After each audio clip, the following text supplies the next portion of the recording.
오늘은 성금요일입니다. 예수님의 십자가를 바라보면서 오늘 말씀 함께 나누겠습니다. 오늘은 요한복음 19장 31절부터 37절까지의 말씀입니다. 이날은 준비일이라 유대인들은 그 안식일이 큰 날이므로 그 안식일에 시체들을 십자가에 두지 아니하려 하여 빌라도에게 그들의 다리를 꺾어 시체를 치워달라 하니 군인들이 가서 예수와 함께 못 박힌 첫째 사람과 또 그 다른 사람의 다리를 꺾고 예수께 이르러서는 이미 죽으신 것을 보고 다리를 꺾지 아니하고 그중 한 군인이 창으로 옆구리를 찌르니 곧 피와 물이 나오더라. 이를 본 자가 증언하였으니 그 증언이 참이라. 그가 자기의 말하는 것이 참인 줄 알고 너희로 믿게 하려 함이니라. 이 일이 일어나는 것은 그 뼈가 하나도 꺾이지 아니하리라 한 성경을 응하게 하려 함이라. 또 다른 성경에 그들이 그 찌른 자를 보리라 하였느니라. 아멘. 예수님께서 십자가 위에서 죽으실 때 마지막 하신 말씀은 다 이루었다 라는 말입니다. 다 이루었다. 그리고 아버지여 내 영혼을 받아 주옵소서. 이렇게 하시고 운명하셨습니다. 예수님께서는 마지막 순간까지 그의 피와 물을 다 쏟고 온 인류의 구원을 위해서 그 구원 사역을 다 완성하셨습니다. 우리 예수님의 구원은 미완성이 아니라 완성입니다. 우리들의 구원도 완성인 줄로 믿습니다. 예수님께서 숨을 거두신 후에 무덤에 장사되었는데요. 이 장사되었다라는 말은 무슨 말이냐면 완전히 죽었다. 가짜로 죽은 것이 아니라 진짜로 죽었다. 그런 말씀입니다. 기절한 것이 아닙니다. 또 혼수 상태에 빠진 것도 아닙니다. 진짜 죽었습니다. 진짜 죽었기 때문에 그분의 구원도 진짜입니다. 제가 왜 이 진짜 얘기를 여러분에게 드리자면 어떻게 보면 우리들의 믿음이 가짜 같거든요. 예수님은 진짜로 죽으셨고 진짜로 구원을 완성하셨는데 우리가 믿는 걸 보면 약간 가짜로 믿는 것 같은, 가짜로 죽은 예수님을 믿는 것 같은 그런 착각이 들 때가 종종 있습니다. 예수가 십자가에 안 죽은 것처럼 우리가 믿거든요. 하나님을 믿지만 우리가 사는 것을 보면 하나님이 죽은 것 같아요. 내가 걱정하고 두려워하고 염려하고 그런 것을 가만 보면 내 입술은 할렐루야 하고 아멘 하지만은 실제로 내 믿음의 상태는요. 하나님이 다 죽었습니다. 뭐 하나님이 죽었다라는 말은 좀 심하고 그저 가까스로 살아계신 하나님. 우리의 신앙이 어떻게 보면 그렇게 무기력한 거죠.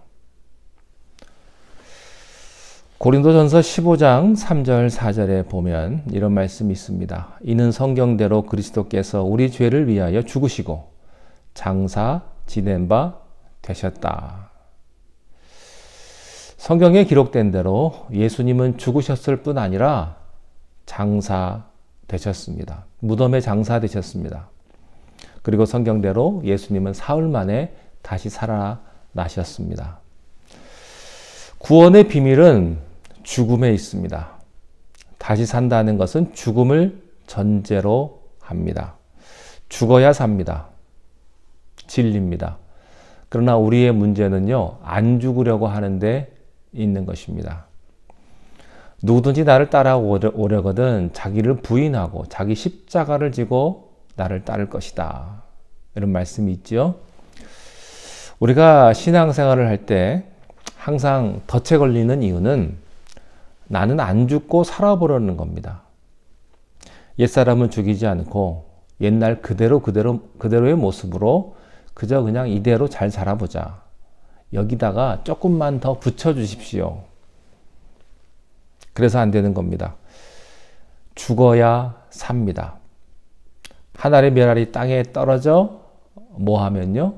죽으면 많은 열매를 맺고 죽지 않으면 그대로 있느니라. 살고자 하는 자는 죽고 죽고자 하는 살 것이다 하는 말씀이 있습니다. 여러분, 내가 죽지 않으면 어떻게 될까요? 변하지 않은 채 그대로 있는 겁니다. 죽어야 변화가 일어납니다. 예수 그리스도께서 십자가에 못 박혀 죽으셨기 때문에 내 죄가 제거된 겁니다. 내 질병이 제거된 거예요. 내 저주가 제거된 것입니다. 예수님이 십자가에 죽으셨기 때문에 내가 하나님의 자녀가 된 것입니다. 오늘 본문 말씀에 보면 예수님께서 십자가에 달리셔서 완전히 죽었다라고 하는 사실을 여러 관점에서 증명하고 있습니다. 본문 말씀에 보면 이렇게 되어 있습니다. 준비일이라. 유대인들은 그 안식일이 큰 날이므로 그 안식일에 시체를 십자가에 두지 아니하려 하여 빌라도에게 그들의 다리를 꺾어 시체를 치워달라 하니 군인들이 가서 예수와 함께 못 박힌 첫째 사람과 그 다른 사람의 다리를 꺾고 예수께 이르러서는 이미 죽으신 것을 보고 다리를 꺾지 아니하였다. 이 말씀을 보면 예수님께서 죽으신 것을 확인했다는 겁니다. 예수님께서 십자가에 달리신 날은 준비일이었고 안식일을 준비하는 그 전날 금요일입니다. 오늘이죠. 그리고 다음 날, 준비일 다음 날이 안식일입니다. 그래서 유대인들은 안식일은 거룩한 날이기 때문에 시체를 만지면 안 되니까 안식일 준비하기 전에 빨리 시체를 치워버리기 위해서 유대인들은 애를 썼습니다. 그런데 이 시체를 치우려면 그냥 치우는 것이 아니고 확인해야 될 것들이 있습니다. 그래서 빌라도에게 가서 허락을 받고 무슨 일을 하게 되냐면 다리를 꺾는 일을 하는 것입니다. 다리를 왜 꺾느냐?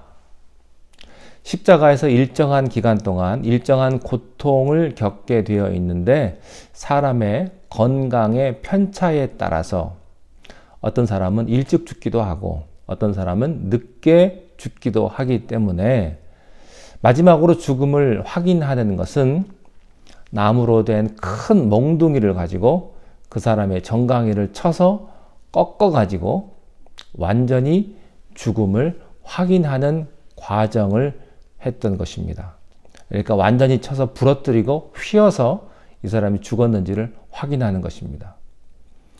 그래서 이 사람들이 허락을 받고 로마 군인들이 큰 몽둥이를 가지고 예수님 옆에 두 강도가 있었는데 성경에 보니까 양편 십자가에 있었던 강도들의 다리부터 꺾었습니다.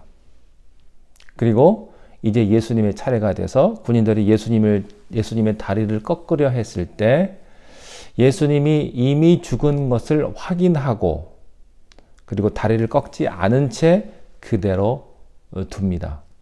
이미 죽은 사람의 다리를 꺾어서 재차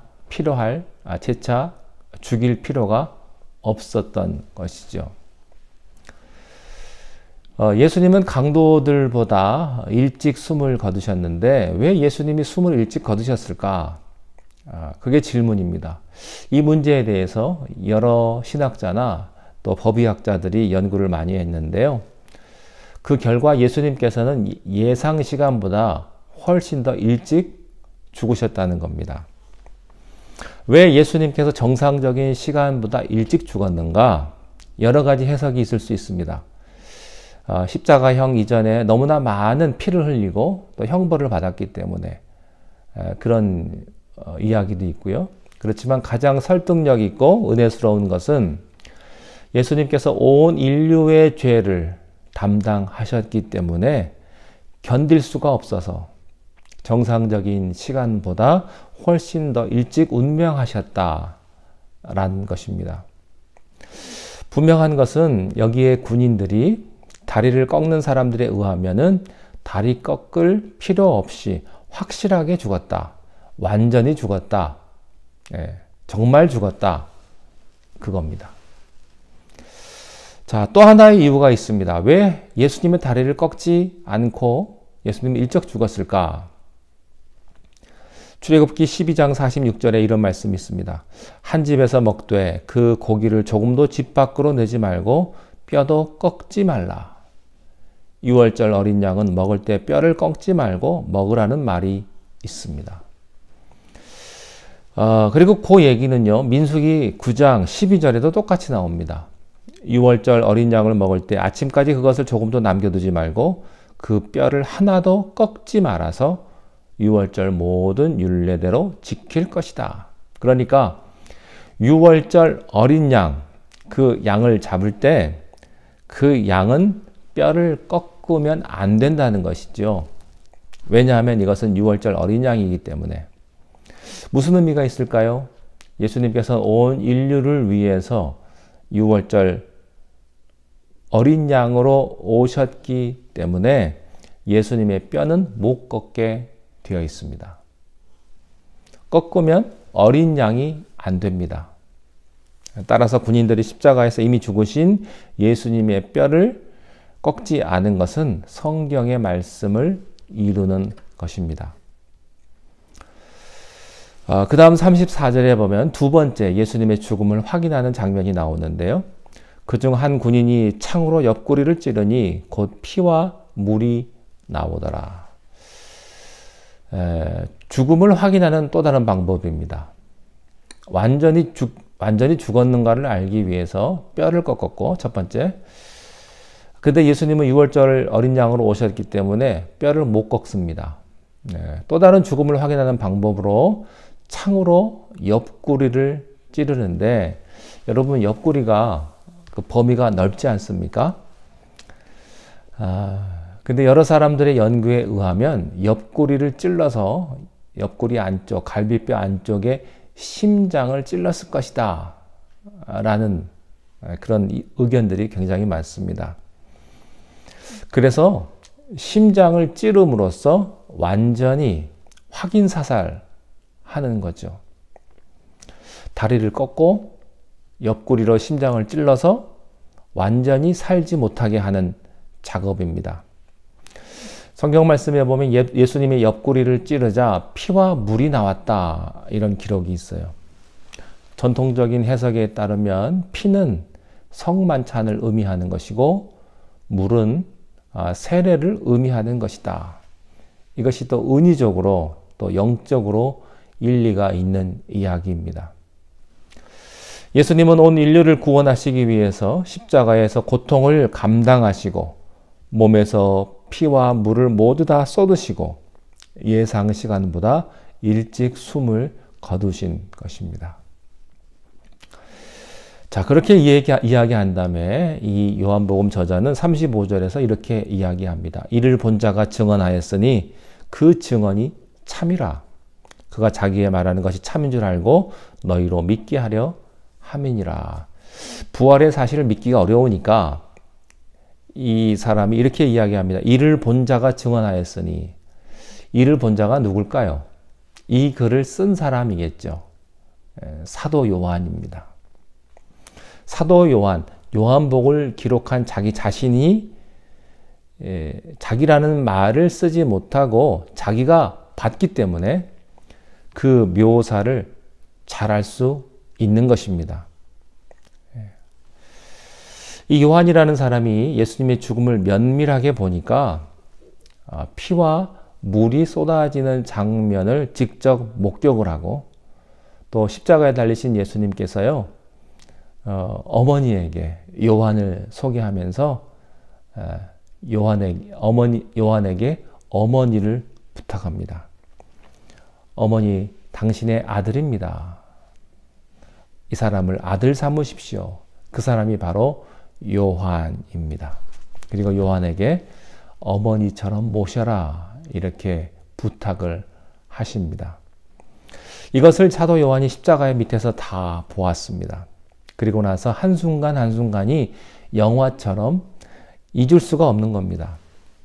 그래서 자기가 봤지만 이것은 참되다, 이건 내가 봤지만 확실한 증거다, 이렇게 말을 하고 있는 것입니다.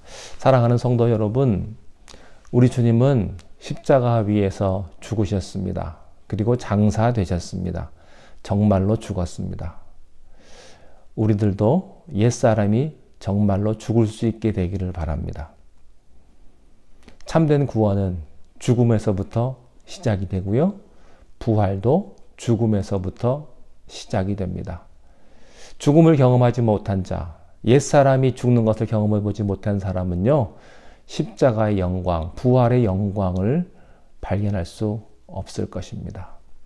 내 못된 인간적인 그런 쓴뿌리, 그런 나쁜 성품, 인간적인 생각, 그런 모든 것들이 다 그리스도 안에서 성령님의 은혜로 다 죽을 수 있는 그런 축복이 이 고난주간에 함께 하시기를 바랍니다. 기도하겠습니다. 우리의 구원을 위해서 우리의 죄값으로 십자가에 달려 돌아가신 우리 주님을 생각합니다. 주님이 죽었기 때문에 우리에게 참된 구원이 있으며 우리에게 영원한 천국이 있음을 또한 감사를 드립니다. 우리의 옛사람이 죽는 경험을 하게 하시고 우리의 인간의 쓴뿌리가 다 사라지는 그런 놀라운 은혜와 축복을 저희들에게 허락하여 주시옵소서. 예수님의 이름으로 기도하옵나이다.